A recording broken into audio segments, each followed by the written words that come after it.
সত্যের পথে থাকবে, জনগণের সঙ্গে থাকবে এবং জনগণই তোমাকে বলে দেবে যে কোনটা সঠিক। এটা মাসুদুলের একটা বিখ্যাত উক্তি আছে।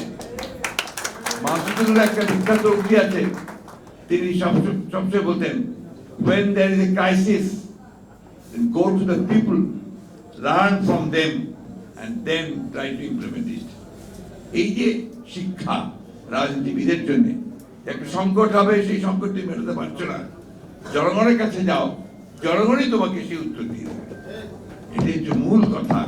এই কথাটা কোনো রাজনীতিরই বলা উচিত নয়। যখন সে ভুলে যায়, সে তখন আজকে হাসিনার মতো অবস্থার দিকে চলে যায়। That is the point.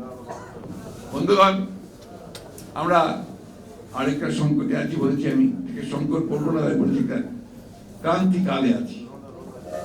একটা সফল ছাত্র গণ অভ্যুত্থানের বিজয়ের পরে, আমরা বিপ্লব বলছি এটাকে, বিপ্লবের পরে একটি সরকার এসছে, যে সরকারের ইন্টারিম গভর্নমেন্ট, আর এর উপরে আমাদের আস্থা আছে। কারণ এর যে নেতৃত্ব দিচ্ছেন তিনি বাংলাদেশের একজন, শুধু নয় সারা বিশ্বে একজন, তিনি অত্যন্ত উল্লেখযোগ্য ব্যক্তিত্ব এবং তিনি সমাদৃত ব্যক্তিত্ব, বরেণ্য ব্যক্তিত্ব। উনি নেতৃত্ব দিচ্ছেন বাংলাদেশের অত্যন্ত সফল কিছু একাডেমিশিয়ান, কিছু আপনার ইকোনমিস্ট, অর্থনীতিবিদ এবং কিছু সিভিল সোসাইটির সদস্য, দুজন ছাত্র নেতাও সেখানে আছেন। তারা এখানে আপনার ইন্টারিম গভর্নমেন্টে আছেন। তাদের কাছে এই দেশের মানুষের প্রত্যাশা আকাশচুম্বী, আকাশচুম্বী প্রত্যাশা, যে এই ভয়াবহ ফ্যাসিবাদের পরে একটা এমন একটা নির্বাচন তারা দেবেন, যে নির্বাচনটা করে অবাধ, সুষ্ঠু হবে, নিরপেক্ষ হবে। আর এর মধ্যে যত জঞ্জাল আছে সেই জঞ্জালগুলোকে সাফ করবেন। এটা তাদের কাছে আমাদের পাওয়া, তাই না? এটি তো আমরা যাচ্ছি তাদের কাছে। এতদিন খুব চিন্তিত ছিলাম যে আমরা প্রধান উপদেষ্টার কাছ থেকে কোনো কথা শুনতে পাচ্ছি না। কালকে উনি কথা বলেছেন, কালকে জাতির উদ্দেশ্যে তিনি একটা ভাষণ দিয়েছেন। সেই ভাষণের মূল কথাগুলোর কয়েকটা আমি আপনাদেরকে শোনাই। তিনি বলেছেন, timing of force a political decision. কবে নির্বাচন হবে রাজনৈতিক সিদ্ধান্ত, সঠিক, অবশ্যই রাজনৈতিক সিদ্ধান্ত হবে। তো এই রাজনৈতিক সিদ্ধান্ত নেওয়ার জন্য তো রাজনৈতিক নেতা, রাজনৈতিক দল, রাজনৈতিক ব্যক্তিদের সঙ্গে আলোচনা করতে হবে। আমি আশা করব যে আমাদের প্রধান উপদেষ্টা সেই প্রক্রিয়াটার দিকে খুব দ্রুত যাবেন, তিনি রাজনৈতিক দলগুলোর সঙ্গে কথা বলবেন।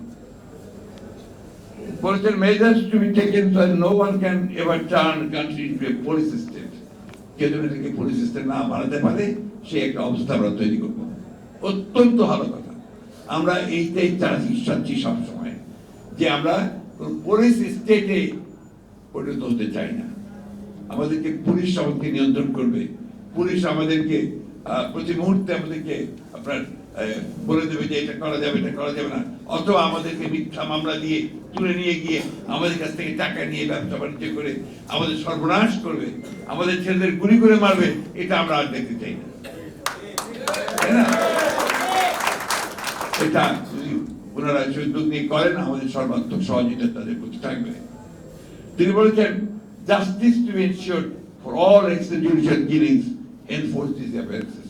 আমরা তো এটাই চাচ্ছি, বারবার করে বলছি যে এই বিচার করতেই হবে। একই সঙ্গে এটা বলছি যে আজকে এই স্বৈরাচারের বিরুদ্ধে, ফ্যাসিবাদের বিরুদ্ধে লড়াই গত 15 বছর করতে গিয়ে আমাদের প্রায় 60 লক্ষ মানুষের বিরুদ্ধে মিথ্যা মামলা হয়েছে, গায়েবী মামলা হয়েছে। সেগুলোকে অবিলম্বে তুলে ফেলতে হবে। আমরা পত্রিকায় দেখলাম যে প্রধান উপদেষ্টার মামলা চলে গেছে, উঠানো হয়েছে। আরেকজন উপদেষ্টার মামলা উঠানো হয়েছে, সাজা ছিল, সেটা সাজা বাতিল করা হয়েছে।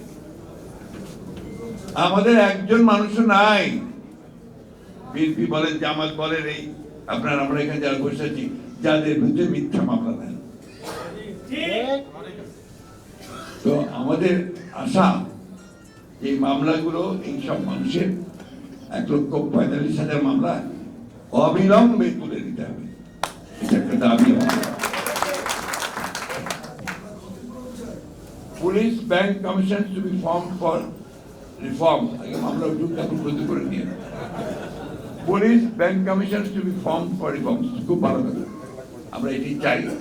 অবিলম্বে পুলিশকে, কালকে সেদিন আইজিপিও বলেছেন যে পুলিশকে জনগণের পুলিশ তৈরি করা হবে এবং এটাকে একেবারে যেটা বলে যে আইডিয়াল পুলিশ তৈরি করা হবে, খুব ভালো কথা, আমরা এটাও চাই, দ্রুত চাই।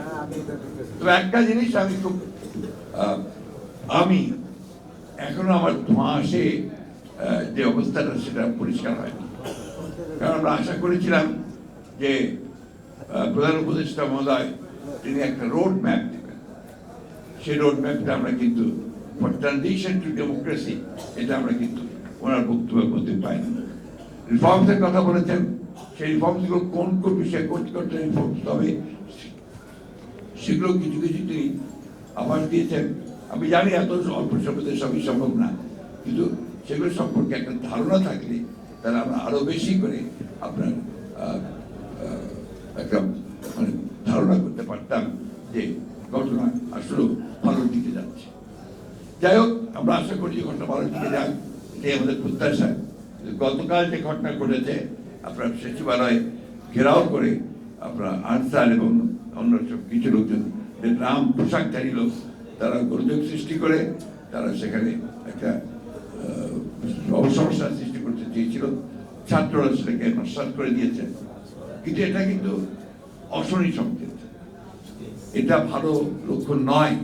অর্থাৎ যারা পরাজিত তারা এখন আবার বিভিন্নভাবে সেই চক্রান্ত করছে যে এই বিজয়কে তারা নস্বাত করে দেওয়ার জন্য। তাই জনগণের কাছে আহ্বান জানাবো যে আপনারা সবাই সতর্ক থাকবেন, এই বিষয়গুলোকে কখনই কোনো প্রশ্রয় দেওয়া যাবে না। আর আমি দেশের বিভিন্ন সংগঠন, বিভিন্ন প্রতিষ্ঠান যারা সমস্যা আছে সব জায়গাতেই, তাদের কাছে অনুরোধ করব যে যখন ফ্যাসিবাদ ছিল তখন তো দারাবাঞ্চির কথা চিন্তাও করতে পারতেন না, কথা বলার সুযোগ পেতেন না। এখন সুযোগ এসেছে, সময় দিন নতুন সরকারকে, তারা নিশ্চয়ই এই বিষয়গুলো দেখবে এবং সেইভাবে তারা কাজ করবে। কিন্তু এইভাবে ঘেরাও করে, সচিবালয়ে ঘেরাও করে, বাধ্য করে কোনো কিছু আদায় করার চেষ্টা এই মুহূর্তে করবেন না, জনগণ সেটাকে ভালো চোখে দেখবে না। আমি ছাত্র ভাইদের কাছে একটা কথা বলতে চাই। আমাদের এই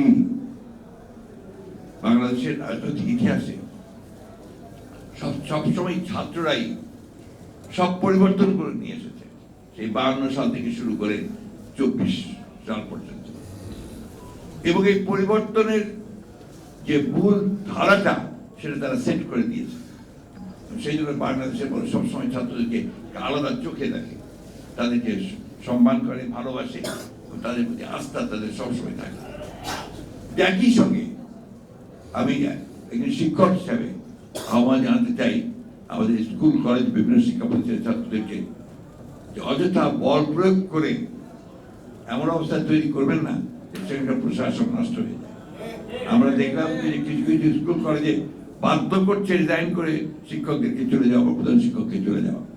এটা তো আপনার ব্যবস্থা আছেই, অভিযোগ করেন, অভিযোগ প্রমাণিত হলে নিশ্চয়ই তাকে সরানো হবে, কিন্তু তাকে একটু কাজ করার সুযোগ দিতে হবে।